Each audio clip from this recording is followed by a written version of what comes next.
All right, please introduce yourself, state your name and DOC number for the record.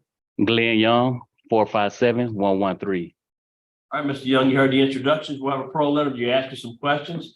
You can respond at the end. You can make a statement. We'll take a vote. You understand the process? Yes, Glen Young DOC number 457-113. You're a third class offender. Parole eligibility date 9/13/2020. Good time 3/18/2057. Full term 3/13/2058. 50-year sentence. Habitual possession of cocaine. Does that sound correct? that's correct. And you have some guests here that only three will speak at the appropriate time. You have Ernest Gillum, DeMarcus Green, Marcus Thomas, Javarian Hudson, Connie Young, Dink Young, Bobby Young, Kendra Young, Connie Edwards, Wendy Smith, Shanita Robinson. Does that sound correct? Yeah, that's good. So we'll have three of you guys speak. Looks like we'll pick three and pick four. Put your name down. We'll give three to speak. All right. Will you answer Mr. Freeman, please? All right, Mr. Young, how old are you? How old am I? Yes, 41. okay, and how long you been in jail on this charge? 15 and a half years. Okay. Have you ever served time in prison before this? I have In prison or parish jail? a parish jail. So tell me if I'm right. This kind of started out with a shooting. Y'all had a conflict with a guy, Mr. Thomas. Then they got a search warrant for your house and they found 28 grams of cocaine. Is that correct? That's correct. Is the cocaine yours? It was a lot of people in the home when they came into the house. It were 5 people there. I was in the back room. The cocaine was found under a couch, and they charged all of us with the cocaine, and got found guilty of it. Was the cocaine yours? Was any of it yours? Yes, I was in. Yes, Okay, what were you to do with it? Use it, sell it? I was a user. Okay. Have you ever had any treatment for your drug usage? Yes, I have completed substance abuse, living abandonment 1 and 2. Yeah, and that helped me out a lot dealing with my addiction that I had, coming from a life of addiction to a life of recovery, and I use that on a daily basis in here, and I plan on using that when I get out and seek a sponsor when I get out to continue my life of recovery from a life from addiction and stay around positive group and positive people, you know, so I won't revert back to that lifestyle. Okay. Look at your supervision record. You own in 1999 for entry after being forbidden. That case was closed satisfactorily. Resisting an officer, that was closed satisfactorily. You got charged with indecent behavior with a juvenile. That was probation was revoked because of a new felony arrest. Tell me about the indecent behavior with a juvenile. That happened in 2002, almost 20 years ago, but I was at a person's house and I hugged her, and that's the only thing that transpired between her and me and her, and they charged me with the crime, and I pleaded guilty to it. You pled guilty to it? Sir? You said you pled guilty? Yes, I pled guilty to it. It's like I said, it was over 20 years ago, and if I get out, if I get granted release today, that's a charge I wouldn't have to be on. I have to file for Sex offender. Right. Right. You have to do everything that sex offender is supposed to do. Right, but that's a charge I won't have to file for sex. I won't have to file for be on the sex offender because it's over 20 years ago, and that charge is only carried 12 years to do that, to be registered as a sex offender. Let me ask you this: how old was the little girl? I think 16 at the time. Okay. All right. Looking at the community attitude, the judges opposed. District Attorney had no comment. The Sheriff, Steve Prater was opposed. And the Chief of Police, Wayne Smith, is opposed. Where you gonna work? Where you gonna live if you get out? I'm gonna live with my mother in 1845 David Range, Freeport, Louisiana. I'm gonna be living with her, and I'm gonna be working with my cousin Marcus Green and truck. He got his own trucking company, and I'll be doing whatever he need me to do until I get my CDLs, and I'll be driving trucks for him. Okay.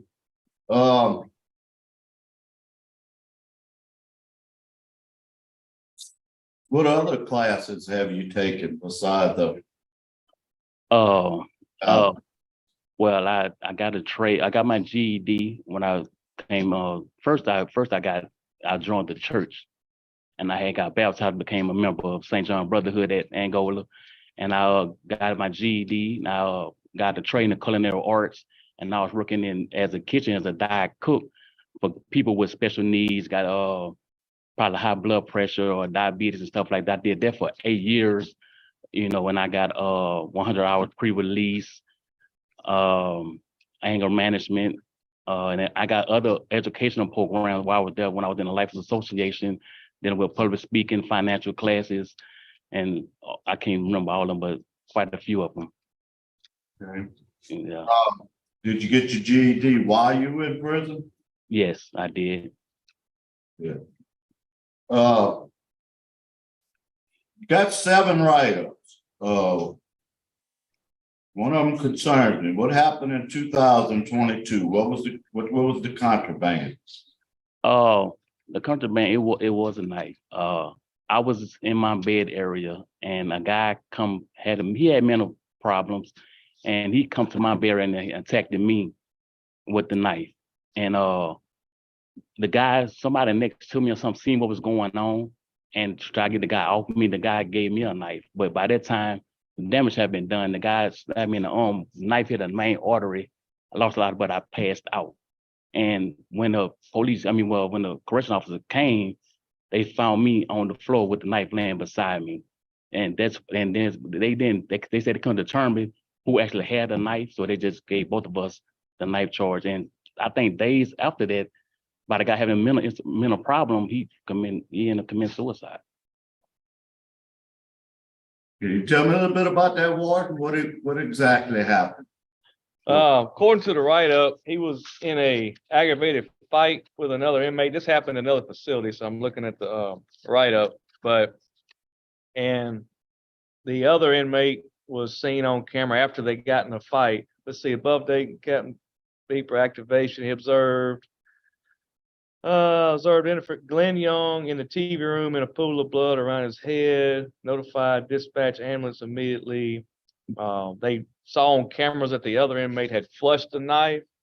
So the knife laying by him was obviously his knife at the time, because the other inmate that stabbed him had flushed his knife. And so that's the basic gist of it. So Mr. Young, was it your knife or was it a knife somebody gave to you? It was a knife somebody gave to me after they seen that the guy approached me and started attacking me.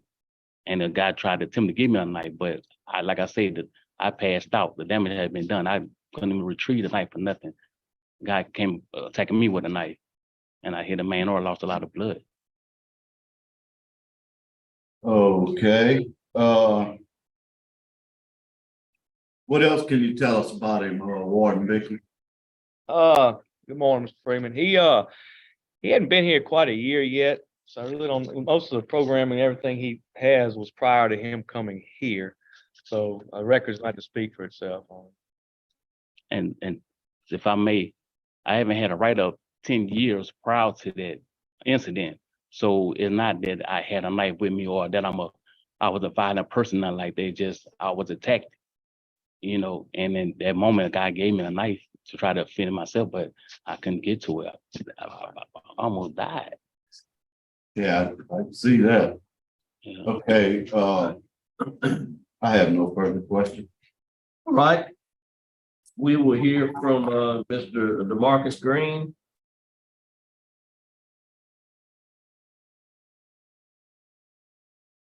You're on mute.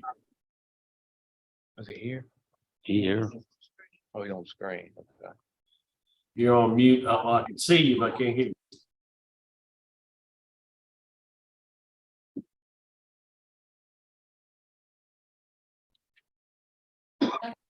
Like a microphone.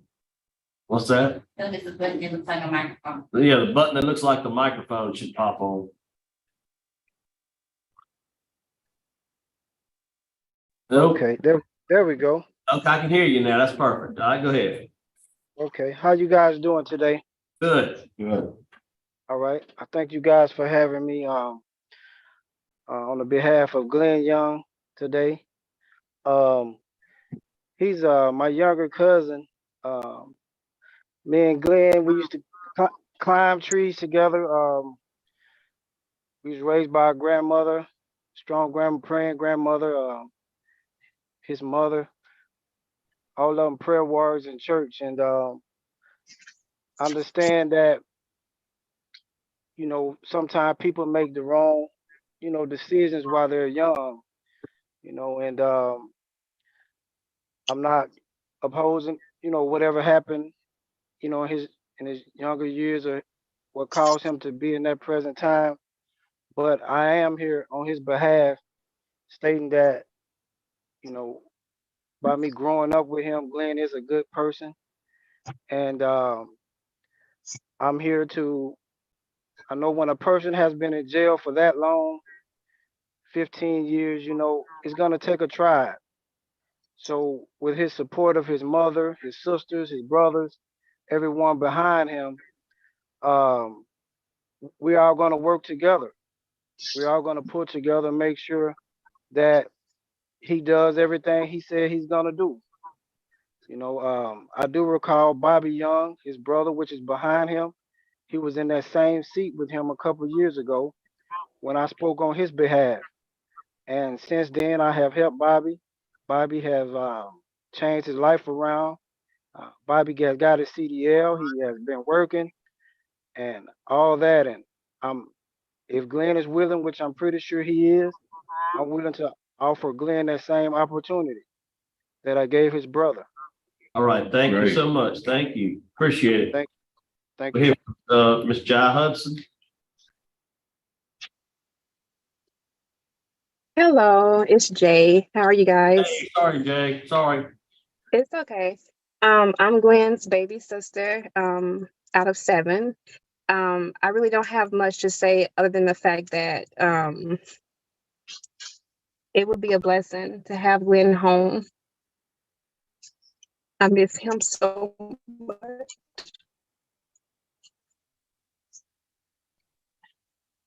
And I'm emotional because I didn't know the details of what happened while he was in prison. There, it's scary. I know because of his heart and because of how we were raised, I know for sure Glenn has learned many lessons. I know that he's grown so much, and it would be a blessing to have him home. I have 2 children that have never met Glenn, and they're 13 and almost 10. And we have family here that has never met him, and they deserve to know him. They deserve to know his story because it's still ongoing, and that's all I have. All right. Thank you so much. All right, we're kind of young now. Is somebody here?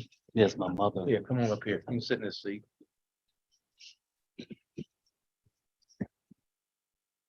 Thank you. Yeah. Thank you. Okay, go ahead, Ms. Connie. Hello, just want to say hello to everybody and thank y'all so much for this appointed time because this is appointed time. This is one of the lowest points in my life when my baby son went to jail when he was doing things. But right now, I'm thanking God for what's happening right now. like I said, there was a point in time I was crushed. I didn't even know if I was gonna make it or not, but him being gone from my life. To me, Glenn was everything. He is everything. I never what has happened, what he's done. He never caused me any problem. He never disrespected me to my face. I've never heard Glenn say a curse word. I'm not saying these things because he's my son and because I want him to come home. I'm speaking the truth. He have never disrespected me. He have done bad things. I have never seen him drink. I have never seen him smoke anything in my life. And that's the honest God truth. So for me, to have my son home would be a blessing to me. He have not made all the right choices in life, but with everything in my will, everything in my power, I'm gonna do my best. Now this is gonna give me a chance to continue to be a mother. I'm a good mother to all some of my children. They never had to look for me. They knew where I was at every bit of the day. I never drank. I never ran the streets. I raised them the best I could by myself. And I love him. And I love him. And I love him. He's a good man. So thank y'all so very much. Thank you so much. Thank you for that comment. Thank you so much. Yes, sir. Thank you. You're welcome. All right, Glenn, would you like to make a statement on your behalf? Yes, I would like to thank y'all for giving me the opportunity to be here, come before y'all. I sincerely apologize to anyone that I have hurt it in the past, intentionally or unintentionally. I am deeply sorry for that. And I just pray that this board grant me release today or whenever to be back reunited with my family. All right, thank you. Now prepared to vote. I'd like to ask for an executive session. Second. Vote for a second session. We got a motion and a second. Roll call, please. Kelsey. Yes. Gavin Roche. Yes. Pete Freeman. Yes. Be right back. We're back. We're ready. Panel spread vote. Mr. Freeman. Okay, Mr. Young, first off, I want to thank your family for coming. You have great family support. I mean, it's quite obvious. Thank you. And you're gonna need it. You're borderline. I'm gonna tell you, you're very borderline. That's why I called for an executive session. I couldn't make up my mind what I wanted to do. But I'm gonna give you a shot.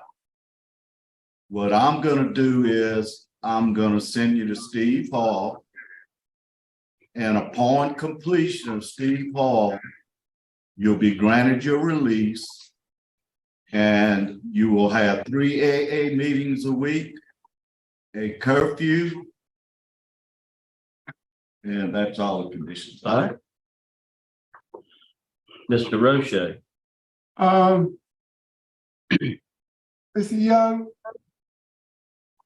I'm going to agree with Mr. Freeman, but I need to tell you that once you are incarcerated in 205 or whatever, 207, your sex offender registration was suspended. Okay. So when you are released, you will have to register as a sex offender because all this time you were incarcerated does not count on that 25 years that you had to register. You understand? I understand. Thank you. All right, thank you. All right, you have 2 votes to grant for Steve Hall. Also, and again, I'm voting for a lot of reasons, and a lot of it has to do with your family. You do have great family support. A lot of folks don't have that. You know, you've been 15 years down on a drug charge. You probably weren't honest about a couple of things, but listen, I get it. I understand.